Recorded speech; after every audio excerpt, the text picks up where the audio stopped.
नमस्कार, आप सभी का स्वागत है। देखिए, लोकसभा चुनाव के बाद ये पहला उपचुनाव हुआ है बीजेपी, जिसमें कि परफॉर्मेंस को लेकर के सवाल खड़े हो रहे हैं कि आखिर 7 राज्यों के 13 सीटों में हुए इस उपचुनाव में सिर्फ 7 ही बीजेपी के खाते में क्यों आई है। क्या बीजेपी को अपने आप में मंथन करने की जरूरत है, या उपचुनाव एक लिटमस टेस्ट होता है जिससे रणनीति बनाने की जरूरत है। हमारे साथ बात करने के लिए बीजेपी के राज्यसभा सांसद नरेश बंसल जी हैं। नमस्कार सर, ये जो नतीजे आ रहे हैं थोड़ा चौंकाने वाले आ रहे हैं। जनता को लग रहा है कि आखिर क्या हो गया है।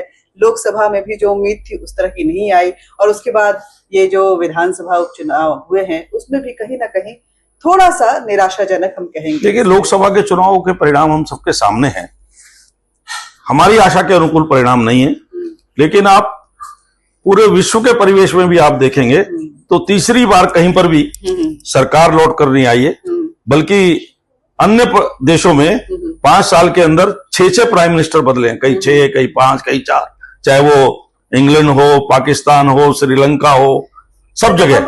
लेकिन नहीं, मैं बता रहा हूँ, पूरे ग्लोबल उसमें भी देखा जाता है ना। और तीसरी बार फिर से प्रधानमंत्री मोदी जी बने हैं, तो लोकसभा के चुनाव का परिणाम साफ से, क्योंकि 2014 में एनडीए की सरकार थी, 2019 में एनडीए की सरकार थी, और 2024 में भी मोदी जी के नेतृत्व में एनडीए की सरकार है। आपने लोकसभा का कहा, मैंने उसका उत्तर दिया। उपचुनाव की अगर बात करें तो टीएमसी का वर्चस्व पश्चिम बंगाल में बरकरार रहा। कांग्रेस पंजाब में अगर बात करें तो आम आदमी पार्टी जो है अपने वर्चस्व को बरकरार रखी, और उत्तराखंड जिसमें कि लोकसभा में 5 की 5 सीटें बीजेपी के खाते में आई थी, लेकिन ये उपचुनाव में दोनों सीटें हार गई बीजेपी। देखिए, कैसे देखते हैं? देखिए, आपने कहा अभी हिमाचल। हाँ, हिमाचल में कांग्रेस की सरकार है। हाँ। और तीनों निर्दलीय विधायकों ने जो रिजाइन किया था उसमें से 1 सीट हम जीता है, तो हमारी परफॉर्मेंस है। और पंजाब का आपने कहा, पंजाब में जलंधर वेस्ट की सीट पर उपचुनाव हुआ, आम आदमी पार्टी जीती, लेकिन कांग्रेस को हमने तीसरे नंबर पर धकेला है। सेकंड हम आए हैं वहां पर।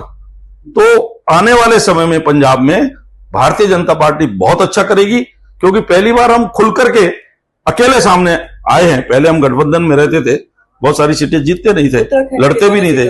उत्तराखंड में मैं बता रहा हूं, हम 5 सीटें जीते हैं। वोट हमारा कोई कम नहीं हुआ, क्योंकि उपचुनाव में अनेक चीजें और भी रहती है, अन्य पार्टी भी नहीं लड़ती हैं जो दूसरी लड़ती हैं। जहां तक बद्रीनाथ सीट का सवाल है, बद्रीनाथ पे एक बार कांग्रेस जीतती रही है, एक बार बीजेपी जीतती रही है 2002 से। अच्छा। लेकिन ये उपचुनाव था। इस उपचुनाव में वहां के जो विधायक थे कांग्रेस के, वो हमारी पार्टी में आए। हम लोकसभा में उस सीट को भी जीते। लेकिन अब जनता का निर्णय है, जनता ने क्यों ऐसा निर्णय दिया इसकी हम समीक्षा करेंगे, मतलब आगे चल के करेंगे। बीजेपी नहीं, मैं ये नहीं कह रहा हूँ। बीजेपी का कैंडिडेट है तो बीजेपी भी हारी, कैंडिडेट भी हारा, मैं किसी पर तोपता नहीं। अच्छा। लेकिन पार्टी उसकी समीक्षा करेगी, क्या कमी रह गई, क्यों हम जनता तक नहीं गए। लेकिन इस समय यह भी देखना चाहिए, एक तो वहां पोलिंग कम हुआ, क्योंकि बरसात के दिन थे, बहुत जगह लैंडस्लाइड था, पार्टियों को भी हमें हेलीकॉप्टर से लाना पड़ा, तो ये सारे कारण भी प्रभावित करते हैं। और मंगलौर की सीट तो हम जब से राज्य बना कभी नहीं जीते, हम तीसरे नंबर पर रहते थे, और इस बार हम केवल 449 वोट से हारे। 200-250 वोट अगर हम थोड़ी मेहनत करके और ले लेते। दक्षिण में पेनिट्रेशन ज्यादा हो रहा है बीजेपी का, ऐसा महसूस कर रहे हैं? नहीं, कौन से दक्षिण में?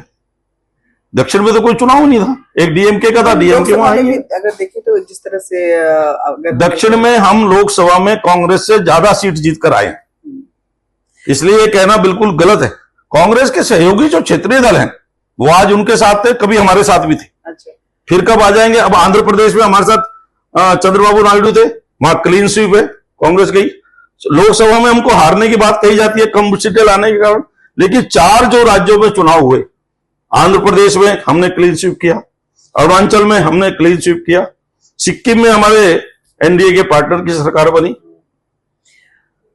पश्चिम बंगाल में दीदी किसी भी इलेक्शन चुनाव में आप लोगों को घुसने नहीं दे रही है।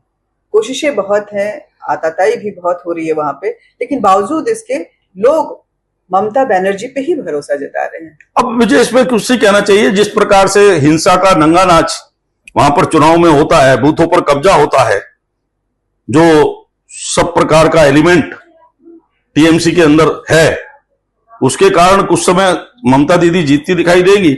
लेकिन ममता दीदी ने भी ये शुरू में फेस किया है, पहले कम्युनिस्टों के साथ, फिर कांग्रेस के साथ, अब वो सब उसमें आ गए, तो हम उसको फेस कर रहे हैं, लेकिन हम ही रिप्लेस करेंगे ममता दीदी। मतलब हौसले बुलंद है। लास्ट बात करूँ कि क्या ये जो नतीजे आए हैं, इसको आने वाले विधानसभा चुनाव के लिए रणनीतिक बदलाव के संकेत मान रहे हैं, या उपचुनाव है, होता है ऐसे? नहीं, उपचुनाव है, होता है, लेकिन हम हर चुनाव को, चाहे वो उपचुनाव हो, चुनाव हो, गंभीरता से लेते हैं और हर चुनाव की पूरी थ्रेडबेयर समीक्षा करते हैं, और उसके बाद फिर आपको जो करना होता है वो भी करते हैं।